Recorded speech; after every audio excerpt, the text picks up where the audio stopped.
ನನಗೆ ರಾತ್ರಿ 10-10:30 ಇರ್ಬೋದು ನ್ಯೂಸ್ಗಳು ನೋಡ್ತಾ ಒಂದು ಹವ್ಯಾಸ. ಅಲ್ಲಿ ಕ್ಯಾಪ್ಷನ್ಸ್ ಕೊಡ್ತಾಯಿತ್ತು, ಎಲ್ಲ ಮಾಧ್ಯಮಗಳಲ್ಲಿ ಕ್ಯಾಪ್ಷನ್ಸ್ ಬರ್ತಾಯಿತ್ತು, ಖ್ಯಾತ ನಿರೂಪಕಿ ಅಪರ್ಣ ಇನ್ನಿಲ್ಲ ಅಂತ. ನನಗೆ ಅಪರ್ಣ ಅಂದರೆ ನಟಿ ಅಪರ್ಣನ ಅಥವಾ ನಿರೂಪಕಿ ಅಪರ್ಣನ ಒಂದು ಕನ್ಫ್ಯೂಸ್ ಇತ್ತು. ಅದಾದಮೇಲೆ ಕ್ಲಾರಿಫಿಕೇಷನ್ ಬಂತು, ನಟಿ ನಿರೂಪಕಿ ಅಂತ. ನಿಮ್ಗೆ ಗೊತ್ತಿದೆಯೋ ಗೊತ್ತಿಲ್ವೋ, ನಾನು ಮಸಣದ ಹೂವು ಎಲ್ಲ ಮಾಧ್ಯಮಗಳಲ್ಲಿ ಕೂಡ ರಾತ್ರಿ ಎಲ್ಲ ನಮ್ಮ ಅವರ ಇರ್ತಕ್ಕಂಥ ಸಾಂಗು, ಪುಟ್ಟಣರಾಜಿಯವರ ಚಿತ್ರ, ಅದು ಕೊನೆಯ ಚಿತ್ರ ಮಸಣದ ಹೂವು, ಕೊನೆಯ ನಾಯಕಿ ಕೂಡ ಆ ಚಿತ್ರಕ್ಕೆ.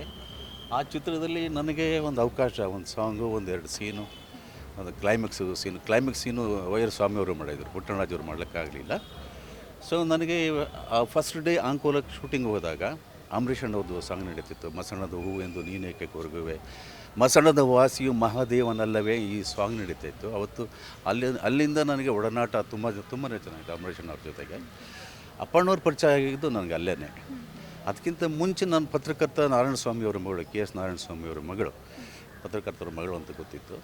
ಪುಟ್ಟಣರಾಜಿಯವರು ಶೋಧ ನಾಯಕಿಯರ ಅದು ನಾಯಕರ ಒಂದು ಹೊಸ ಪರಿಚಯ ಇದೆಯಲ್ಲ, ಅದು ಈಸ್ ಅ ಮಾಸ್ಟರ್ ನಮ್ಮ ಕನ್ನಡ ಚಿತ್ರರಂಗಕ್ಕೆ ಪುಟ್ಟಣರಾಜಿಯವರು.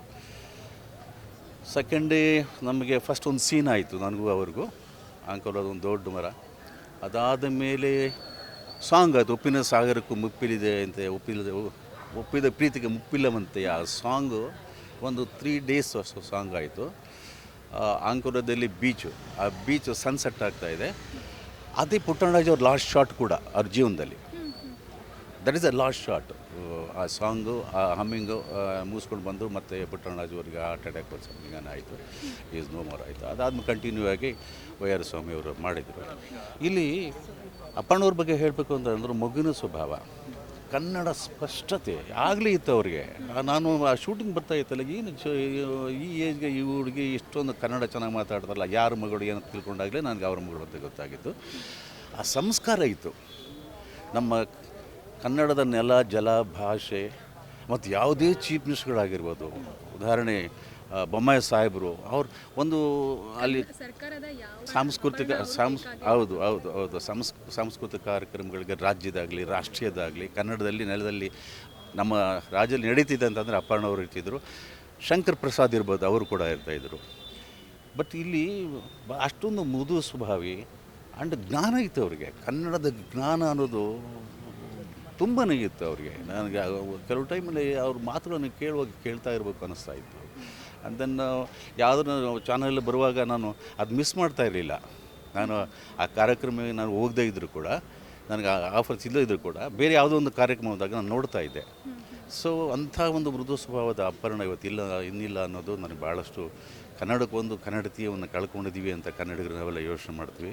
ನನಗೆ ಒಂದೆರಡು ಸರಿ ಫಂಕ್ಷನ್ಗಳಲ್ಲಿ ಮೀಟ್ ಮಾಡ್ತಾಯಿದ್ದೀವಿ, ಒಡನಾಟ ಅಂತ ಏನು ಇರಲಿಲ್ಲ ನನಗೆ.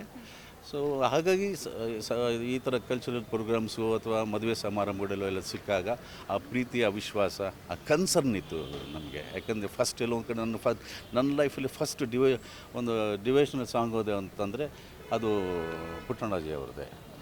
ಸೊ ಹಾಗಾಗಿ ಆ್ಯಂಡ್ ದೆನ್ ಎಲ್ಲೂ ಆ ಪ್ರೀತಿ ಇತ್ತು ಅವ್ರ ಹತ್ರ. ಅವ್ರು ಯಾವಾಗಲೂ ನಗುಮುಖ ಇತ್ತು. ಹಿಂದೆ ಒಂದು ಕಣ್ಣಾಗಲಿ ಮುಖ ಆಗಲಿ ನೋಡಿ, ಆ ಮುಖಕ್ಕೆ ಅವ್ರ ಕಣ್ಣೇ ಚೆಂದ ಇತ್ತು. ಮಸಣ ಹೂವಿನಲ್ಲಿ ಜಯಂತಮ್ಮ ಅವ್ರದ್ದು ಆ ಕಣ್ಣಿಂದಲೇ ಒಂದು ಶಾಟ್ ಇಟ್ಟಿದ್ದಾರೆ ಪುಟ್ಟಣರಾಜಿಯವರು. ಬರೀ ಕಣ್ಣಿಗೆ ಶಾಟ್ ಇಟ್ಟು ಆ ಕಣ್ಣನ್ನು ಎಷ್ಟು ಪ್ರೀತಿ ಮಾಡ್ತಾರೆ ಜಯಂತಮ್ಮ ಅವ್ರ ಕ್ಯಾರೆಕ್ಟ್ರು ಅಂತ ಮನಸ್ಸಿಗೆ ಭಾಳ ಶಾಕ್ ಆಗುತ್ತೆ.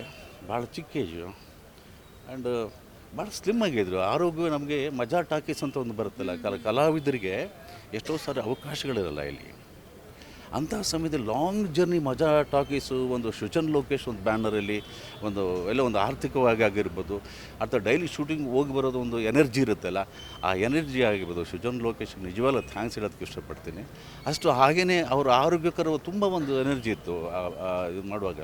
ಅಂದರೆ ಯಾವುದೋ ಒಂದು ಸೀನ್ ಬರ್ತಾ ಇರುವಾಗ ನಾನೀಗ ಅವ್ರು ಎಲ್ಲ ಸೀನ್ ಒಂದು ಎನರ್ಜಿ ಕಾಣಿಸ್ತಾ ಇತ್ತು ಆ್ಯಂಡ್ ಲವಲವಿಕೆ ಕಾಣಿಸ್ತಾ ಇತ್ತು. ಅಂಥ ಅಪರ್ಣನ ಇವತ್ತು ಕಳ್ಕೊಂಡಿದ್ವಿ.